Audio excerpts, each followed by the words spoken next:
നമുക്ക് ആദ്യം ഇന്നത്തെ ഈ 57 മിനിറ്റുള്ള ബജറ്റ് പ്രസംഗം നൽകിയ പ്രധാനപ്പെട്ട സന്ദേശം എന്താണ് എന്ന് പരിശോധിച്ചാൽ അത് തുടർ ഭരണത്തിലെ ആത്മവിശ്വാസമാണ് ഏറ്റവും കൂടുതൽ ആ ബജറ്റ് പ്രകടമാക്കുന്നത് എന്ന് നമുക്ക് മനസ്സിലാക്കാൻ കഴിയും. തുടർ ഭരണത്തിലെ ആത്മവിശ്വാസം പ്രകടമാക്കുന്ന ബജറ്റ് ജൂലൈയിൽ സമ്പൂർണ്ണ ബജറ്റായി അവതരിപ്പിക്കും എന്ന പരാമർശവും ധനമന്ത്രിയുടെ ഭാഗത്തു നിന്നും ഉണ്ടാവുകയാണ്. അപ്പോൾ ഞങ്ങൾ തന്നെ മൂന്നാമതും വരും, അടുത്ത പൂർണ്ണ ബജറ്റും തങ്ങൾ തന്നെ അവതരിപ്പിക്കും എന്ന് ധനമന്ത്രി പറയുന്നു. വികസിത ഭാരതത്തിലേക്കുള്ള മാർഗരേഖ ജൂലൈയിൽ സമ്പൂർണ്ണ ബജറ്റാക്കി അവതരിപ്പിക്കുമെന്ന് ധനമന്ത്രി വ്യക്തമാക്കുന്നു. നമുക്കറിയാം, നേരത്തെ പലവട്ടം പ്രധാനമന്ത്രി നരേന്ദ്രമോദി തന്റെ മൂന്നാം വരവിനെ കുറിച്ച് പറഞ്ഞിട്ടുണ്ട്, അതും പ്രധാനപ്പെട്ട ചില അവസരങ്ങളിൽ. ഇപ്പോൾ ധനമന്ത്രിയും ബജറ്റ് പ്രസംഗത്തിൽ, ഏറ്റവും അവസാനത്തെ ബജറ്റ് പ്രസംഗത്തിലും അത് തന്നെ വ്യക്തമാക്കുന്നു. മനു ഭരത്, ഇവിടെ ഇപ്പോൾ ജനപ്രിയ പ്രഖ്യാപനങ്ങൾ ഏറെ പ്രതീക്ഷിച്ചിരുന്നു. അതിന് വഴിവെച്ചത് കഴിഞ്ഞ BJP സർക്കാരിന്റെ അവസാന ബജറ്റ്. അത് ഇതുപോലെ ഒരു അവസരത്തിൽ അവതരിപ്പിക്കപ്പെട്ട ബജറ്റിൽ കർഷകർക്കുള്ള കിസാൻ സമ്മാൻ നിധി ഉൾപ്പെടെയുള്ള പ്രഖ്യാപനങ്ങൾ, വലിയ പ്രഖ്യാപനങ്ങൾ അതിലുണ്ടാകുന്നു. അപ്പോൾ അതിന്റെ ഒരു തുടർച്ച ഇത്തവണയും ഉണ്ടാകും എന്ന് എല്ലാവരും പ്രതീക്ഷിച്ചു. ഒരു പക്ഷേ ആ തുക ഇരട്ടിയാക്കും എന്നതുൾപ്പെടെയുള്ള പ്രതീക്ഷകൾ ജനങ്ങളെ സംബന്ധിച്ചുണ്ടായിരിക്കുന്നു. ഇതിപ്പോൾ അത്തരം വലിയ പ്രഖ്യാപനങ്ങളിലേക്കൊന്നും പോയിട്ടില്ല. ഈ തെരഞ്ഞെടുപ്പ് വരെയുള്ള വരവ് ചിലവ് കണക്കുകൾ അവതരിപ്പിക്കുക എന്ന പ്രാഥമികമായിട്ടുള്ള ആ ഒരു കർത്തവ്യത്തിൽ ഒതുങ്ങി നിൽക്കുന്ന ബജറ്റ്. അതിനപ്പുറം പിന്നീട് ഉള്ളത് അവകാശവാദങ്ങൾ മാത്രം. അപ്പോൾ ഒരു തിരിച്ചുവരവ് ഉറപ്പിച്ചിരിക്കുന്നു. ഇനി വലിയ പ്രഖ്യാപനങ്ങൾ ഇല്ലാതെ തന്നെ ആളുകളെ തങ്ങൾക്കൊപ്പം നിർത്താമെന്ന വലിയ ആത്മവിശ്വാസം ഈ സർക്കാരിനെ സംബന്ധിച്ചുണ്ട് എന്നതാണോ ഈ ബജറ്റ് പ്രഖ്യാപനങ്ങൾ നൽകുന്ന സൂചന? സർക്കാരിന് തികഞ്ഞ ആത്മവിശ്വാസമുണ്ട്. തുടർ ഭരണം ഇന്ത്യയിൽ ഉണ്ടാകും എന്ന എല്ലാ അർത്ഥത്തിലും അങ്ങനെ നടക്കും എന്നൊരു മുഴുവൻ പ്രതീക്ഷയിൽ തന്നെയാണ് BJP NDA സർക്കാർ ഉള്ളത്. പക്ഷേ ഈ ബജറ്റിൻ്റെ ഒരു കാര്യം എടുത്ത് നമ്മൾ പരിശോധിക്കുമ്പോൾ എല്ലാ കാലങ്ങളിലും നമ്മുടെ ബജറ്റ് അത് തെരഞ്ഞെടുപ്പിന് മുന്നോടിയാകും. പ്രത്യേകിച്ച് ഒരു ഇലക്ഷൻ ഇയർ ബജറ്റിനെ അല്ലെങ്കിൽ അതിന് തൊട്ട് മുന്നേയുള്ള ബഡ്ജറ്റിനെയൊക്കെ ഈ വോട്ടാക്കി എങ്ങനെ മാറ്റാം എന്ന കാഴ്ചപ്പാടും ചിന്താഗതിയും ഒക്കെ എല്ലാ രാഷ്ട്രീയ പാർട്ടികളും പല ഘട്ടങ്ങളിലായി പ്രയോഗിച്ചിട്ടുള്ളതാണ്. പക്ഷേ നമുക്ക് ഇപ്പോൾ ഏറ്റവും ഒടുവിലത്തെ മൻമോഹൻ സിംഗ് സർക്കാരിൻ്റെ കാലത്ത് നമുക്കറിയാവുന്ന P. ചിദംബരം വലിയ തോതിലൊരു പ്രഖ്യാപനം നടത്തി കാർഷിക കടങ്ങൾ രാജ്യത്തെ മുഴുവൻ എഴുതിത്തള്ളുക എന്നുള്ളത്. അതുപോലൊരു ജനപ്രിയമായ ഒരു നടപടി ഉണ്ടായിട്ടില്ല.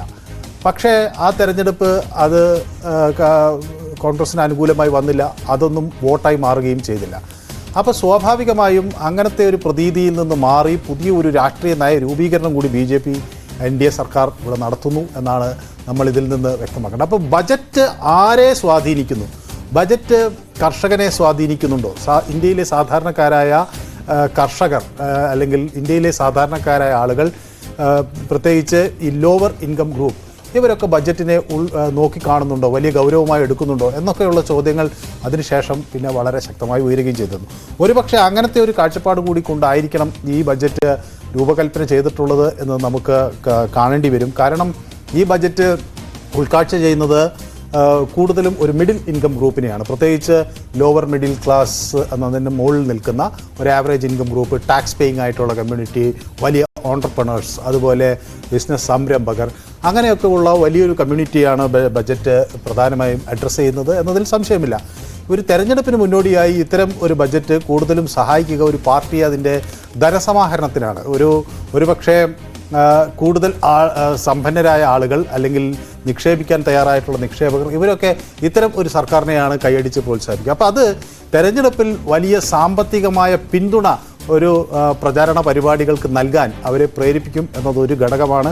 അതാണോ ഈ ബജറ്റിന്റെ ലക്ഷ്യം എന്ന് നമുക്ക് പറയാം. ഇന്ന് ബജറ്റ് അവതരിപ്പിക്കും. അപ്പോൾ ബജറ്റ് പ്രതീക്ഷകൾ വളരെ വലുതായിരുന്നു. ഓഹരി വിപണി ലാഭത്തിലാണ് ക്ലോസ് ചെയ്തത്. അത് ഈ ബജറ്റിനെ അവർ അത്രമാത്രം പ്രതീക്ഷയോടെ കാണുന്നു എന്നൊരു സാഹചര്യം. പക്ഷേ ഇന്ന് സെൻസെക്സും നിഫ്റ്റിയും ക്ലോസിംഗ് വളരെ മോശമായിരുന്നു എന്ന് വെച്ചാൽ നഷ്ടത്തിലാണ് ഇന്ന് ക്ലോസ് ചെയ്തിരിക്കുന്നത്. അപ്പോൾ അവരുടെ പ്രതീക്ഷയ്ക്കൊത്ത് ഉയർന്നിട്ടില്ല. അപ്പോൾ മനു ഇപ്പോൾ സൂചിപ്പിച്ച ആ വിഭാഗത്തെ ബജറ്റ് തൃപ്തിപ്പെടുത്തിയിട്ടില്ല എന്ന് മനസ്സിലാവില്ലേ? അല്ല, ബജറ്റിൻ്റെ തലേ ദിവസം എല്ലാവരും എല്ലാ കാലഘട്ടത്തിലും വലിയ പ്രതീക്ഷയോടുകൂടിയാണ് പുതിയ നികുതി ഇളവുകൾ പ്രഖ്യാപിക്കപ്പെടും എന്നൊക്കെയുള്ള പൊതു താല്പര്യങ്ങളൊക്കെ എല്ലാവർക്കും ഉണ്ടാകാം. പക്ഷേ ഒരു ദിവസത്തെ സ്റ്റോക്ക് മാർക്കറ്റിൻ്റെ റിഫ്ലക്സിനെ നമുക്ക് പൊതുവേ ഒരു ബജറ്റിൻ്റെ അതിന് പ്രതിഫലനമായിട്ട് മുഴുവനായും അങ്ങനെ വായിച്ചെടുക്കാൻ പറ്റില്ല. കാരണം ഒരുപക്ഷെ ഏതെങ്കിലും ചില മേഖലകൾക്ക് നികുതി ഇളവുകൾ ഉണ്ടായേക്കാം എന്നൊക്കെയുള്ള പ്രതീക്ഷയിലാണ് ആളുകൾ സ്റ്റോക്ക് മാർക്കറ്റിൽ ഒരു പ്രത്യേക വിഭാഗത്തിലേക്ക് ഇൻവെസ്റ്റ് ചെയ്യുന്നത്. അപ്പോൾ അത് വേണ്ടത്ര രീതിയിൽ ഉണ്ടായില്ല എന്ന് കണ്ടാൽ ചെറിയ വിഡ്രോവൽ സ്റ്റോക്ക് മാർക്കറ്റിൽ ഉണ്ടാകും. സ്വാഭാവികമായും അത് ഓഹരി വിപണിയെ ബാധിക്കുകയും ചെയ്യും. പക്ഷേ അതൊരു ലോങ് ടേം ഫിനോമിനയാണ്, അല്ലെങ്കിൽ ദീർഘകാല അടിസ്ഥാനത്തിൽ നിലനിൽക്കുന്ന ഒരു സംവിധാനമാണ് എന്ന് കരുതാനാവില്ല. അത് താൽക്കാലികമായിട്ടുള്ളൊരു പ്രതിഭാസമാണ്. അത് ഒരു റിഫ്ലക്സ് അല്ലെങ്കിൽ ഒരു സാമ്പത്തിക രംഗത്തിൻ്റെ ഒരു പ്രതികരണമായി അതിനെ നമുക്ക് അങ്ങനെ വിലയിരുത്താനാകില്ല. പക്ഷേ എങ്കിലും രേണു പറഞ്ഞ കാര്യം വളരെ പ്രധാനപ്പെട്ടതാണ്. ഒരുപക്ഷെ അങ്ങനെ ഒന്നും പ്രതീക്ഷിക്കാത്ത ഏതെങ്കിലും ഒരു മേഖലയ്ക്ക് വലിയ നേട്ടം കിട്ടുന്ന തരത്തിലേക്ക് ഒന്നും ഉണ്ടായിട്ടില്ല എന്നത് ഈ ബഡ്ജറ്റ്. അപ്പോൾ ഒരു പ്രത്യേകിച്ച് ഏതെങ്കിലും ഒരു വിഭാഗത്തെ അഡ്രസ്സ് ചെയ്യുന്ന അല്ലെങ്കിൽ അവരെ തൃപ്തരാക്കുന്നതൊന്നും ഈ ബജറ്റിലില്ല എന്നതാണ് മനു സൂചിപ്പിക്കുന്നത്. എന്നാൽ ചില കാര്യങ്ങൾ പറഞ്ഞു പോകുന്നുമുണ്ട്. അവിടെ മനു, ഇവിടെ ഇപ്പോൾ ഒരു രാഷ്ട്രീയ പാർട്ടിയെ സംബന്ധിച്ച് അവരുടെ തുടർ ഭരണം അതിന് നൽകുന്ന അങ്ങനെ ഒരു ആത്മവിശ്വാസം അവർക്കുണ്ടാകണമെങ്കിൽ അതൊരു ബജറ്റിൽ മാത്രം ഒതുങ്ങുന്നതല്ല, മറ്റ് പല ഘടകങ്ങളും ചേർന്നിട്ടുള്ളതാകും. ഇവിടെ ഇപ്പോൾ അടുത്ത തിരിച്ചുവരവിന് വേണ്ടിയുള്ള പല പോംവഴികൾ അല്ലെങ്കിൽ മാർഗങ്ങൾ ഈ സർക്കാരിനെ സംബന്ധിച്ച് അവർ സൃഷ്ടിച്ചിട്ടുണ്ട് എന്ന ഒരു ആത്മവിശ്വാസം അവരെ സംബന്ധിച്ചുണ്ടോ? നമുക്കറിയാം, ഏറ്റവും അവസാനം ഉണ്ടായിട്ടുള്ള അയോധ്യ രാമക്ഷേത്രത്തിന്റെ പ്രാൺ പ്രതിഷ്ഠ ഉൾപ്പെടെയുള്ള വിഷയങ്ങൾ ഉണ്ട്. അപ്പോൾ ആ കാര്യങ്ങളൊക്കെ ആയിരിക്കുമോ ഒരു അമിത ആത്മവിശ്വാസം ഈ സർക്കാരിന് നൽകിയിട്ടുണ്ടാവുക? അല്ല, അത് സംബന്ധിച്ചുള്ള ഒരു പ്രഖ്യാപനം നാളെ വരാനിരിക്കുന്നു. ഫെബ്രുവരി 2-ന് പിന്നെ UP-യുടെ ബഡ്ജറ്റ് പുറത്തു വരും. അതിൽ അതൊരു അയോധ്യ സെൻട്രിക് ബഡ്ജറ്റായിരിക്കും എന്ന കാര്യത്തിൽ ആർക്കും സംശയമില്ല. കാരണം അവിടെ വലിയ ബൃഹത് പദ്ധതികൾക്ക് പ്രഖ്യാപനങ്ങൾ നടത്തിക്കൊണ്ട് തന്നെയാണ് അങ്ങനെ നടത്തുന്നത്. ഇതിപ്പോൾ ആരെയും പ്രീതിപ്പെടുത്താത്തൊരു ബഡ്ജറ്റാണ് എന്ന് നമുക്ക് പറയാനാകില്ല. കാരണം പുതിയ നികുതികൾ ഒന്നുമില്ല, ഇപ്പോൾ ഇൻഡയറക്റ്റോ ഡയറക്റ്റായ ടാക്സുകൾ ഒന്നും തന്നെയില്ല. പുതിയ എന്തെങ്കിലും തരത്തിലുള്ള അധിക ബാധ്യതകൾ ആർക്കും മുകളിലേക്ക് വരുന്നില്ല. അതേസമയം ഈ ബഡ്ജറ്റ് ഒരു വലിയ വിഭാഗം ആളുകളെ, പ്രത്യേകിച്ച് നമ്മുടെ നഗര കേന്ദ്രീകൃതമായി ജീവിക്കുന്ന ഒരു വലിയ വിഭാഗം ആളുകളെ അവർക്ക് കാര്യമായ ഗുണങ്ങൾ നൽകിയിട്ടുണ്ട് എന്നെടുത്തു പറയുന്ന തരത്തിലേക്ക് ഈ ബഡ്ജറ്റ് വന്നിട്ടുണ്ട്. മാത്രമല്ല, ഈ സംരംഭകത്വത്വം അല്ലെങ്കിൽ അങ്ങനെയൊക്കെ ഉള്ള കാഴ്ചപ്പാടുള്ള ആളുകളെ സംബന്ധിച്ചിടത്തോളം ഒരുപക്ഷേ ബഡ്ജറ്റിനെ കുറച്ചുകൂടി അവർ ഒരു ക്രിയാത്മകമായാണ് കാണുന്നത്.